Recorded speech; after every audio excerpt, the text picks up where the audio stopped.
Bears Discover Fire by Terry Bisson. I was driving with my brother, the preacher, and my nephew, the preacher's son, on I-65 just north of Bowling Green when we got a flat. It was Sunday night. We had been to visit Mother at the home. We were in my car. The flat caused what you might call knowing groans since, as the old-fashioned one in my family, so they tell me, I fixed my own tires. And my brother's always telling me to get radials and quit buying old tires. But if you know how to mount and fix tires yourself, you can pick 'em up for almost nothing. Since it was a left rear tire, I pulled over left onto the median grass.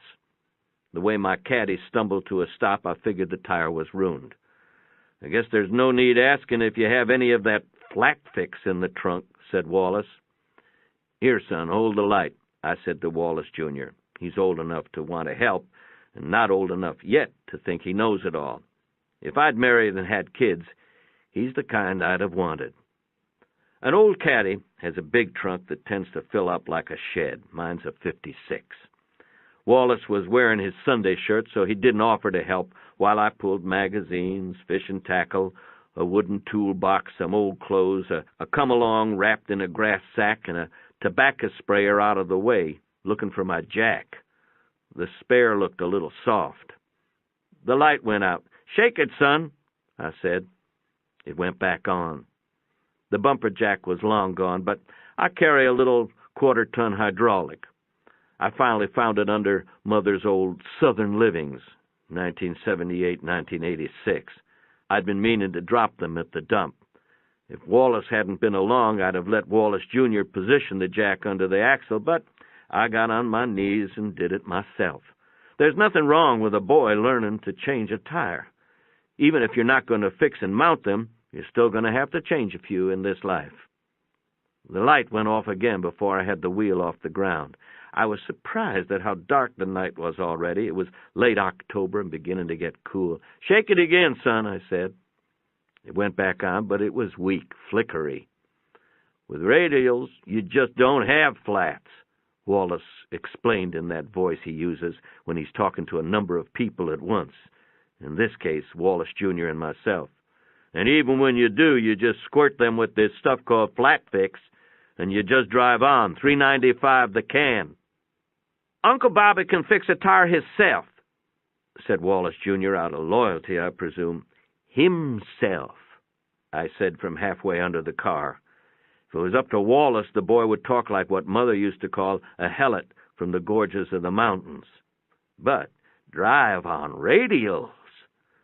Shake that light again, I said. It was about gone. I spun the lugs off into the hubcap and pulled the wheel. The tire had blown out along the sidewall. Won't be fixing this one, I said. Not that I cared. I have a pile as tall as a man out by the barn. The light went out again, then came back better than ever as I was fitting the spare over the lugs. Much better, I said. There was a flood of dim orange flickery light. But when I turned to find the lug nuts, I was surprised to see that the flashlight the boy was holding was dead. The light was coming from two bears at the edge of the trees holding torches. They were big, 300-pounders, standing about 5 foot tall. Wallace Jr. and his father had seen them and were standing perfectly still. It's best not to alarm bears. I fished the lug nuts out of the hubcap and spun them on. I usually like to put a little oil on them, but this time I let it go. I reached under the car and let the jack down and pulled it out. I was relieved to see that the spare was high enough to drive on. I put the jack and the lug wrench and the flat into the trunk. Instead of replacing the hubcap, I put it in there too. All this time, the bears never made a move. They just held the torches up, whether out of curiosity or helpfulness. There was no way of knowing. It looked like there may have been more bears behind them in the trees. Opening 3 doors at once, we got into the car and drove off. Wallace was the first to speak. Looks like bears have discovered fire, he said. When we first took Mother to the home almost 4 years, 47 months ago, she told Wallace and me she's ready to die. Don't worry about me, boys, she whispered, pulling us both down so the nurse wouldn't hear. I've drove over 1,000,000 miles, and I'm ready to pass over to the other shore. I won't have long to linger here." She drove a consolidated school bus for 39 years. Later, after Wallace left, she told me about her dream. A bunch of doctors were sitting round in a circle discussing her case. One said, "We've done all we can for her, boys. Let's let her go." They all turned their hands up and smiled. When she didn't die that fall, she seemed disappointed, though as spring came, she forgot about it, as old people will. In addition to taking Wallace and Wallace Jr. to see Mother on Sunday nights, I go myself on Tuesdays and Thursdays. I usually find her sitting in front of the TV, even though she doesn't watch it. The nurses keep it on all the time. They say the old folks like the flickering. It soothes them down. "What's this I hear about bears discovering fire?" she said on Tuesday. "It's true," I told her as I combed her long white hair with the shell comb Wallace had brought her from Florida. Monday, there'd been a story in the Louisville Courier-Journal, and Tuesday, one on NBC or CBS Nightly News. People were seeing bears all over the state, and in Virginia as well. They'd quit hibernating and were apparently planning to spend the winter in the medians of the interstates. There have always been bears in the mountains of Virginia, but not here in western Kentucky, not for almost 100 years. The last one was killed when Mother was a girl. The theory in the Courier-Journal was that they were following I-65 down from the forests of Michigan and Canada, but one old man from Allen County, interviewed on nationwide TV, said there'd always been a few bears left back in the hills, and they'd come out to join the others now that they had discovered fire. "They don't hibernate anymore," I said. "They make a fire and keep it going all winter."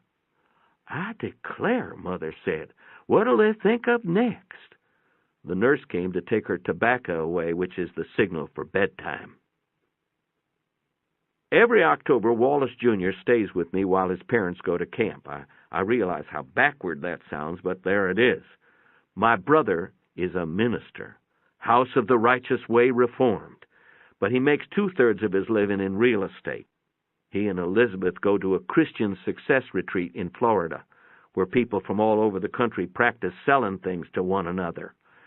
I know what it's like, not because they've ever bothered to tell me, but because I've seen the revolving equity success plan ads late at night on TV. The school bus let Wallace Jr. off at my house on Wednesday, the day they left. The boy doesn't have to pack much of a bag when he stays with me. He has his own room here.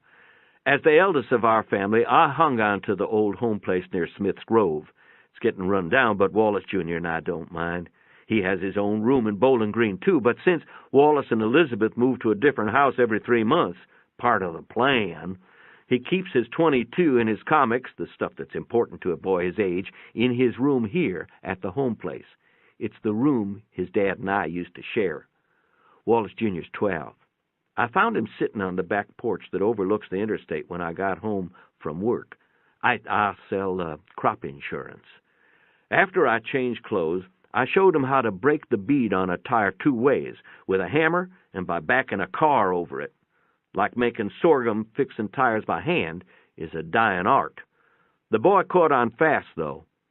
"Tomorrow, I'll show you how to mount your tire with a hammer and a tire iron," I said. "What I wish is I could see the bears," he said. He was looking across the field to I-65, where the northbound lanes cut off the corner of our field. From the house at night, sometimes the traffic sounds like a waterfall. "Can't see their fire in the daytime," I said, "but wait till tonight." That night, CBS or NBC, I forget which is which, did a special on the bears, which were becoming a story of nationwide interest. They were seen in Kentucky, West Virginia, Missouri, Illinois, Southern, and, of course, Virginia. There have always been bears in Virginia. Some characters there were even talking about hunting them. A scientist said they were heading into the states where there's some snow but not too much, and where there's enough timber in the medians for firewood. He'd gone in with a video camera, but his shots were just blurry figures sitting around a fire. Another scientist said the bears were attracted by the berries on a new bush that grew only in the medians of the interstates. He claimed this berry was the first new species in recent history brought about by the mixing of seeds along the highway. He ate one on TV, making a face, and called it a newberry. A climatic ecologist said that the warm winters, there's no snow last winter in Nashville and only one flurry in Louisville, had changed the bear's hibernation cycle, and now they were able to remember things from year to year. Bears may have discovered fire centuries ago, he said, but forgot it. Another theory was that they discovered or remembered fire when Yellowstone burned several years ago. The TV showed more guys talking about bears than it showed bears, and Wallace Jr. and I lost interest. After the supper dishes were done, I took the boy out behind the house and down to our fence. Across the interstate and through the trees, we could see the light of the bear's fire. Wallace Jr. wanted to go back to the house and get his .22 and go shoot one, and I explained why that would be wrong. Besides, I said, a .22 wouldn't do much more to a bear than make it mad. Besides, I added, it's illegal to hunt in the medians. The only trick to mounting a tire by hand, once you've beaten or pried it onto the rim, is setting the bead. You do this by setting the tire upright, sitting on it, and bouncing it up and down between your legs while the air goes in. When the bead sets on the rim, it makes a satisfying pop. On Thursday, I kept Wallace Jr. home from school and showed him how to do this until he got it right. Then we climbed our fence, crossed the field to get a look at the bears. In Northern Virginia, according to Good Morning America, the bears were keeping their fires going all day long. Here in western Kentucky, though, it was still warm for late October, and they only stayed around the fires at night. Where they went and what they did in the daytime, I don't know. Maybe they were watching from the newberry bushes as Wallace Jr. and I climbed the government fence and crossed the northbound lanes. I carried an axe, and Wallace Jr. brought his .22, not because he wanted to kill a bear, but because a boy likes to carry some kind of gun. The median was all tangled with brush and vines under the maple oaks and sycamores, even though we were only 100 yards from the house. I had never been there, and neither had anyone else that I knew of. It was like a created country. We found a path in the center and followed it down across a slow, short stream that flowed out of one grate and into another. The tracks in the gray mud were the first bear signs we saw. There was a musty but not really unpleasant smell. In a clearing under a big hollow beech where the fire had been, we found nothing but ashes. Logs were drawn up in a rough circle, and the smell was stronger. I stirred the ashes and found enough coals left to start a new flame, so I banked them back the way they'd been left. I cut a little firewood and stacked it to one side just to be neighborly. Maybe the bears were watching us from the bushes even then. There's no way to know. I tasted one of the newberries and spit it out. It was so sweet it was sour, just the sort of thing you could imagine a bear would like. That evening after supper, I asked Wallace Jr. if he might want to go with me to visit Mother. I wasn't surprised when he said yes. Kids have more consideration than folks give them credit for. We found her sitting on the concrete front porch of the home, watching the cars go by on I-65. The nurse said she'd been agitated all day. I wasn't surprised by that either. Every fall as the leaves change, she gets restless. Maybe the word is hopeful again. I brought her into the day room and combed her long white hair. "Nothing but bears on TV anymore," the nurse complained, flipping the channels. Wallace Jr. picked up the remote after the nurse left, and we watched a CBS or NBC special report about some hunters in Virginia who'd gotten their houses torched. The TV interviewed a hunter and his wife whose $117,500 Shenandoah Valley home had burned. She blamed the bears. He didn't blame the bears, but he was suing for compensation from the state since he had a valid hunting license. The state hunting commissioner came on and said that possession of a hunting license didn't prohibit, enjoin, I think was the word he used, the hunted from striking back. I thought that was a pretty liberal view for a state commissioner. Of course, he had a vested interest in not paying off. I'm not a hunter myself. "Don't bother coming on Sunday," Mother told Wallace Jr. with a wink.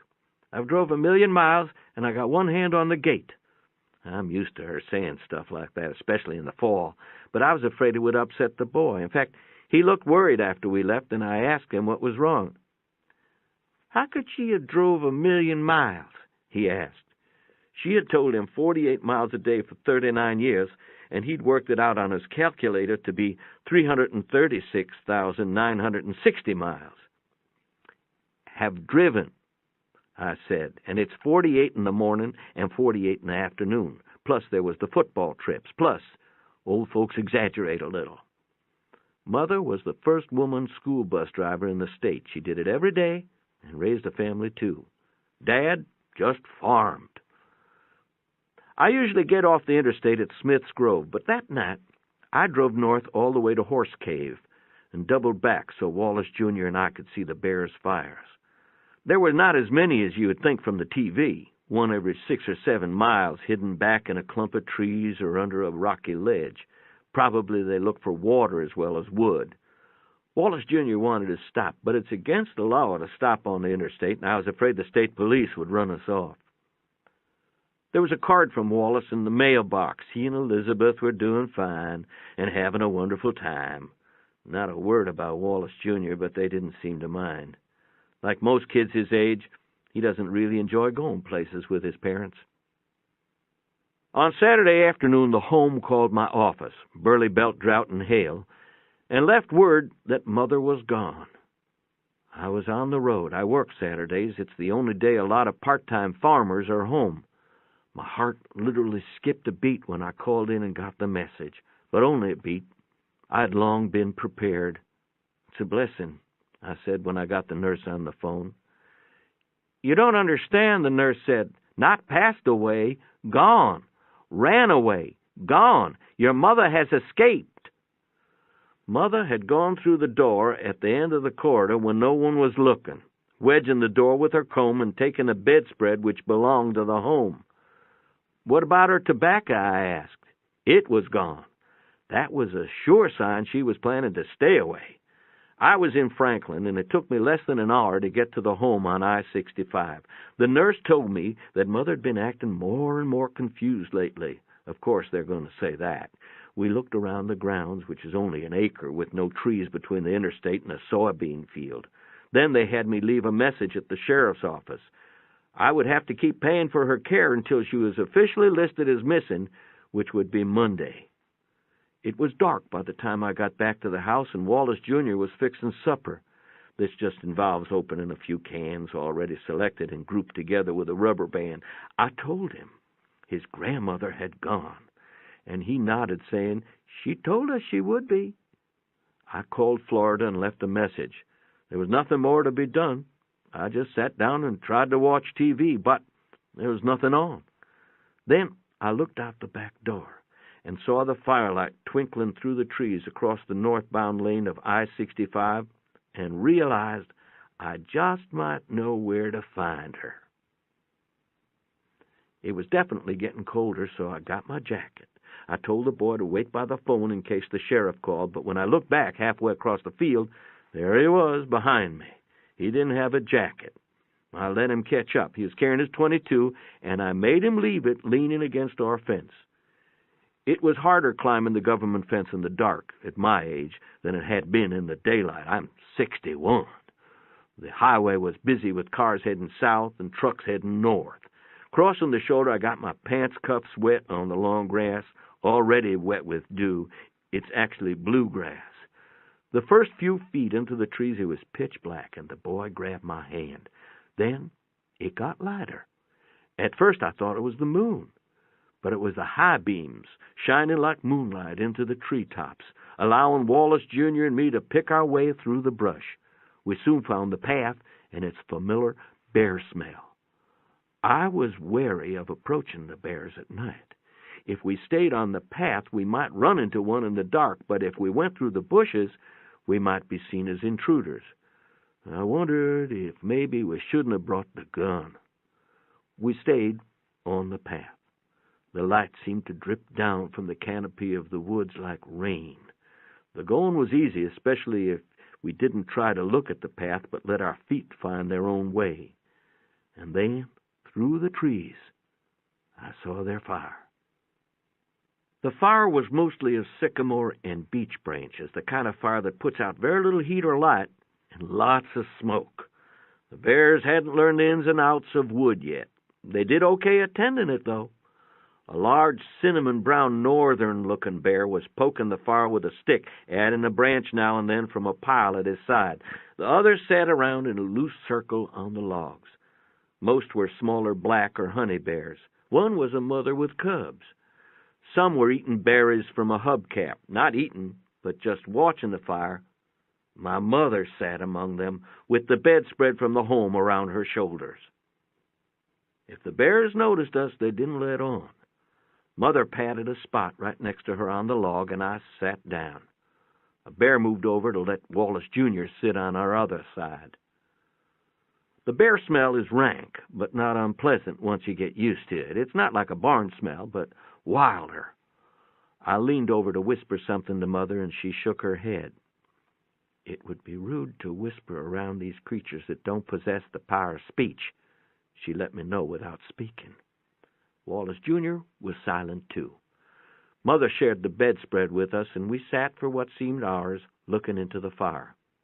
The big bear tended the fire, breaking up the dry branches by holding one end and stepping on them like people do. He was good at keeping it going at the same level. Another bear poked the fire from time to time, but the others left it alone.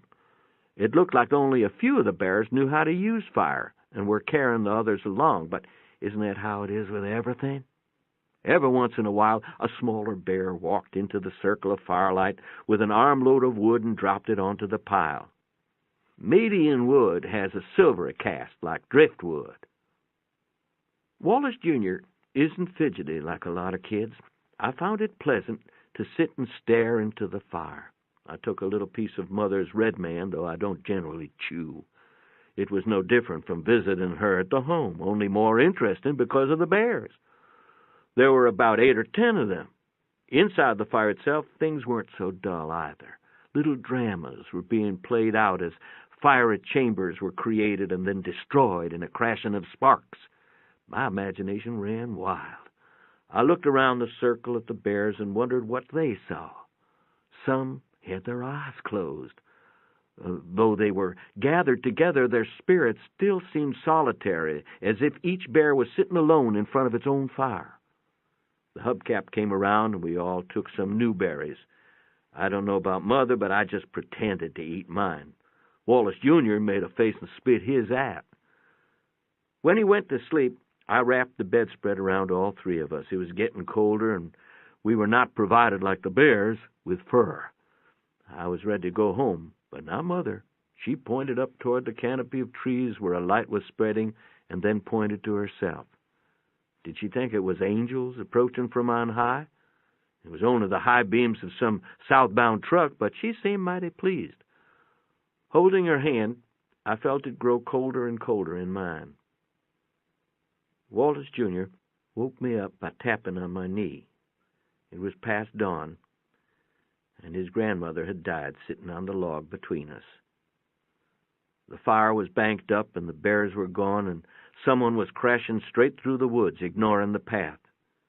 It was Wallace. 2 state troopers were right behind him. He was wearing a white shirt, and I realized it was Sunday morning. Underneath his sadness on learning of Mother's death, he looked peeved. The troopers were sniffing the air and nodding. The bear smell was still strong. Wallace and I wrapped Mother in the bedspread and started with her body back out to the highway. The troopers stayed behind and scattered the bears' fire ashes and flung their firewood away into the bushes. It seemed a petty thing to do. They were like bears themselves, each one solitary in his own uniform. There was Wallace's Olds 98 on the median with its radial tires looking squashed on the grass. In front of it there was a police car with a trooper standing beside it, and behind it a funeral home hearse, also an Olds 98. "First report we've had of them bothering old folks," the trooper said to Wallace. "That's not hardly what happened at all," I said, but nobody asked me to explain. "They have their own procedures. 2 men in suits got out of the hearse and opened the rear door.